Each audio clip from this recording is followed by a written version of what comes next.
जंगल के पहाड़ों पर एक छोटा सफेद बिलौटा चट्टानों पर घूम रहा था, बिना ये समझे कि आसपास कितने खतरे हो सकते हैं। अचानक सफेद बिलौटा अपना संतुलन खो बैठा और फिसलते हुए तेजी से पहाड़ी से नीचे गिरने लगा, नदी की ओर। जैसे ही सफेद बिलौटा हवा में गिर रहा था, उसका पिता, जो एक ताकतवर बिल्ली बॉडी बिल्डर था, ने गिरते हुए देखा और तुरंत कूद पड़ा। पिता बिल्ली, जो अपनी शक्ति और ताकत के लिए मशहूर था, डर के साथ गुर्राया, लेकिन उसने कुछ देर के लिए बस देखा और फिर बिना देर किए कूद पड़ा। पिता बिल्ली ने पहाड़ी से कूदते हुए नदी में छलांग लगाई, अपनी तेज गति से सफेद बिलौटे को बचाने का संकल्प लिया।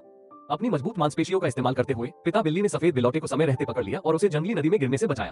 अपने पंजों से एक शक्तिशाली स्ट्रोक लगाते हुए पिता बिल्ली ने तेज धारा का सामना किया, सफेद बिलौटे को मजबूती से पकड़े रखा और नदी के किनारे की ओर तैरने लगा। सफेद बिलौटा, जो चौंका हुआ था लेकिन अब राहत महसूस कर रहा था, पिता बिल्ली से चिपककर तैरने लगा।